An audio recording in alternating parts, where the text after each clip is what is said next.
ওমা, পঞ্চমী আসছে তো, নিরামিষ থালিতে কি কি বানাবো একটু বলবে? লাল শাকটা ঝিরিঝিরি করে কেটে নাও। পাঁচফোড়ন আর শুকনো লঙ্কা ফোড়ন দিয়ে শাকটা ছেড়ে দাও।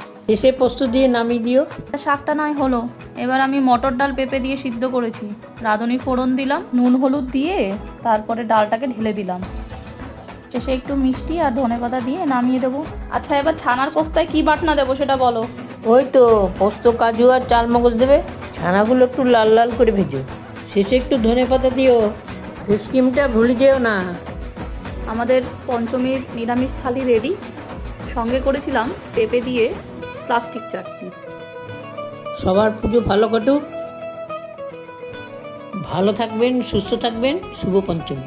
সবাইকে শুভ পঞ্চমী।